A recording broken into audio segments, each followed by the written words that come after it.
جو عمران خان کو بچا سکتا ہے، جو ISI میں پولیٹیکل ونگ کو متحرک رکھ سکتا ہے، کیونکہ اس وقت جو ISI کا پولیٹیکل ونگ ہے وہ سمجھ لیں کہ ایک حساب سے کافی حد تک غیر متحرک ہے، کیونکہ جو موجودہ ISI چیف ہیں انہیں نہ تو کسی پبلسٹی کی ضرورت ہے اور نہ ہی وہ کسی پبلسٹی پہ یقین رکھتے ہیں، اور نہ ہی وہ کسی ایسی مداخلت پہ یقین رکھتے ہیں کہ جس سے جو ہے وہ معاملات بگڑیں۔ تاہم اس وقت جو عمران خان کی کوشش ہے، عمران خان کی حتی الامکان کوشش ہے، تو اسی لیے آج عمران خان نے پورے یقین اور پورے وثوق اور پورے اعتماد کے ساتھ جو ہے وہ لانگ مارچ کی دھمکی دی، اور یہ بھی کہا کہ لانگ مارچ خیبر پختونخوا سے نکلے گا اور ادھر پنجاب سے نکلے گا۔ تاہم آج کے خطاب میں انہوں نے جو ہے وہ پنجاب حکومت کے گرائے جانے کے جو خدشات ہیں یا جو سازشیں ہو رہی ہیں یا جس طرح پنجاب حکومت کو ہٹانے کے معاملات چل رہے ہیں اندرون خانہ، اس کو بھی تسلیم کیا، اور انہوں نے کہا کہ جی بالکل یہ ہو رہا ہے اور پنجاب میں ہماری حکومت کو گرانے کی کوشش کی جا رہی ہے۔ واضح رہے کہ میں کافی عرصے سے کہہ رہا تھا کہ کچھ ہے، کہیں نہ کہیں خاموشی جو ہے یہ کسی نہ کسی بڑے طوفان کو جنم دے گی، کیونکہ بہت زیادہ گھٹن ہو گئی تھی، بہت زیادہ فرسٹریشن ہو گئی تھی۔ تو اس وقت ناظرین عمران خان نے مطلب انڈائریکٹ وے میں جو اس موجودہ سیلاب کی صورتحال میں بھی بڑے بڑے کراؤڈز اور بڑے بڑے جلسے کرنے کی کوشش کی، اس کی بنیادی وجہ یہ تھی کہ وہ کہیں پیغام پہنچانا چاہ رہے تھے کہ اگر ان کی مرضی کے خلاف فیصلہ کیا گیا تو پھر حالات کوئی بھی رخ اختیار کر سکتے ہیں۔ اور آج انہوں نے IMF کا حوالہ دیتے ہوئے کہا کہ حالات جو ہیں وہ بہت خراب ہونے جا رہے ہیں۔ انہوں نے کسی ملک کا حوالہ بھی دیا اور انہوں نے کہا کہ جس طرح سری لنکا کی صورتحال ہے، پاکستان میں بھی سری لنکا کی صورتحال پیدا ہو سکتی ہے۔ تو ناظرین بہت جو ہے وہ انہوں نے آج کافی چیزیں کھل کے کی، اور آج اب یہ بھی اندازہ ہوا کہ عمران خان کو ہر لحاظ سے ہر طرف سے جو ہے وہ ان کے لیے ریلیف کے دروازے کیوں کھلے ہوئے ہیں، کیسے کھلے ہوئے ہیں اور کس طرح کھلے ہوئے ہیں۔ اور اس کے باوجود کہ حکومت کی حتی الامکان کوشش ہے کہ کچھ بھی ہو جائے، اسی سپٹمبر میں عمران خان کو جیل پہنچانا چاہ رہے ہیں، لیکن دوسری طرف اگر دیکھیں تو PTI کے رہنما فواد چودھری کھلم کھلا کہہ رہے ہیں کہ کسی کے باپ میں ہمت نہیں کہ عمران خان کو نااہل کر سکیں، آپ عمران کو مائنس کرنے کے بعد اسلام آباد سے نکل کے دکھائیں۔ یعنی ایک طرف کھلم کھلا دھمکی ہے، اور ناظرین میں یہاں آپ کو اس چیز سے بھی باخبر کرتا چلوں کہ یہ بھی ایک سازش تیار ہو رہی ہے کہ اگر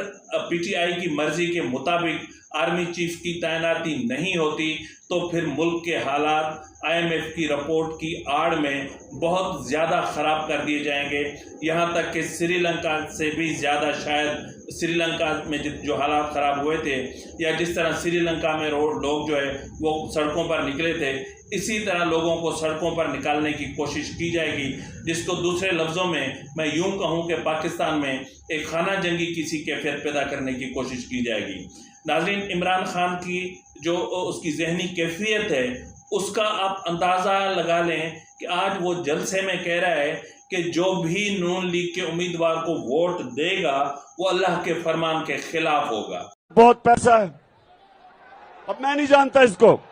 لیکن میں اس طرح جانتا ہوں کہ چشتیاں اگر کسی نے بھی آپ نے اس کو ووٹ دی، اس کا مطلب اب بھگوڑے نواز شریف کو ووٹ دے رہے ہیں، مجرم کو ووٹ دے رہے ہیں۔ اس کا مطلب اب برائی کے ساتھ کھڑے ہیں،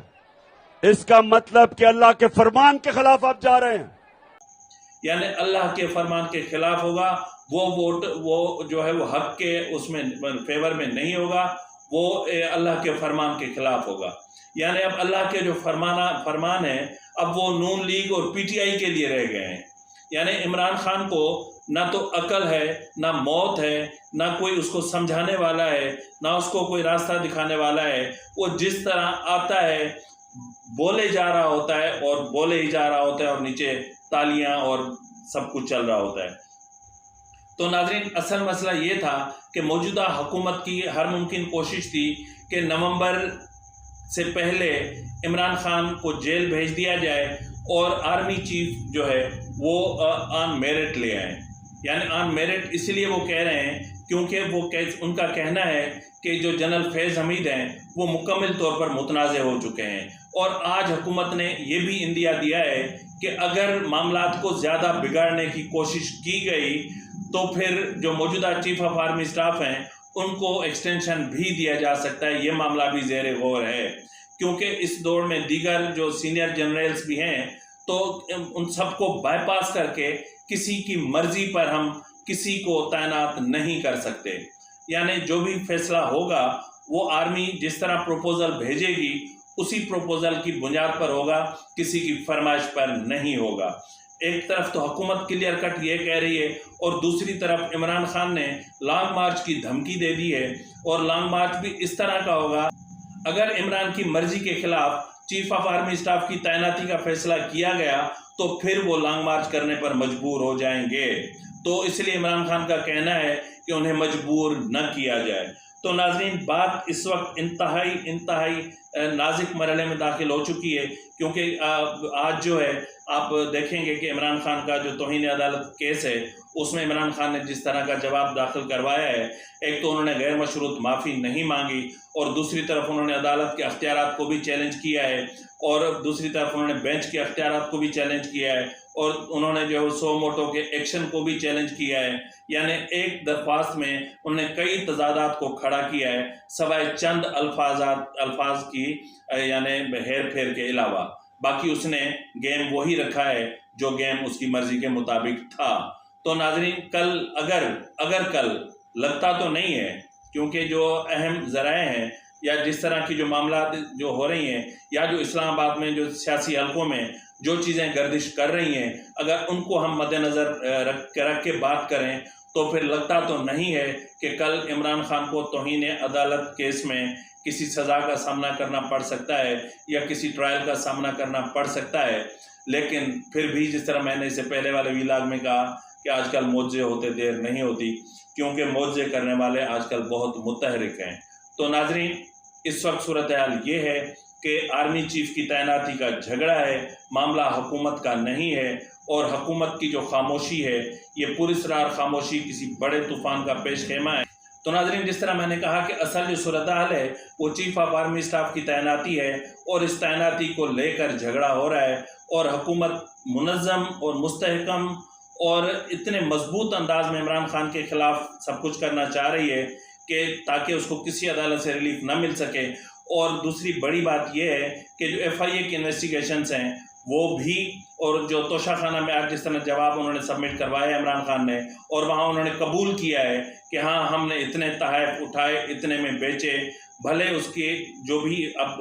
جو الیکشن کمیشن اس کا فیصلہ کرے گا وہ تو کرے گا، لیکن آج انہوں نے بالآخر تسلیم کر ہی لیا کہ اتنے تحائف لیے، اتنے رکھے، اتنے بیچے، اتنے شو کیے، اتنے نہیں کیے. تو ناظرین، جیسا کہ میں نے کہا کہ حکومت جو ڈکلیریشن کی تیاری میں تاخیر کا شکار ہو رہی ہے اس کی وجہ بھی یہی ہے کہ جو حکومت اس طرح اور اتنا مستحکم انداز میں وہ ڈکلیریشن تیار کرنا چاہ رہی ہے کہ سپریم کورٹ کے پاس کوئی بھی ادھر ادھر کا راستہ نہ ہو. یعنی ان کو ضرورت نہ پڑے کہ آئین کی جو ہے وہ جو متعلقہ شقیں ہیں ان کی انٹرپریٹیشن کرنے کی، یا ان کی اپنی مرضی کے مطابق انٹرپریٹیشن کرنے کی، یا پھر ان شقوں کو ری رائٹ کرنے کی جس طرح پہلے ہوتا رہا ہے. تو ناظرین، اللہ خیر کرے، دعا کریں کہ سب کچھ آرام سے ہو جائے، خیر و عافیت سے ہو جائے. لیکن جہاں تک میرا اپنا ذاتی خیال ہے کہ موجودہ حکومت جنرل باجوہ صاحب کو ایکسٹینشن دینا چاہتی ہے تاکہ اس فساد سے ہی جان چھوٹ جائے. پھر وہ بھلے ایکسٹینشن تھوڑی مہلت کے لیے ہی کیوں نہ ہو، وہ جنرل باجوہ کو ایکسٹینشن دینا چاہتی ہے، اور اس پہ اندرون خانہ کام بھی چل رہا ہے. اور اس کا آپ کے سامنے حقائق جو ہیں آنے والے 2-4 روز میں یا اس سے بھی کم یا اس سے تھوڑا سا زیادہ دنوں میں آپ کے سامنے ہوں گے. اسی کے ساتھ ہی اپنے میزبان نواز بھٹو کو اجازت دیجیے. اللہ حافظ.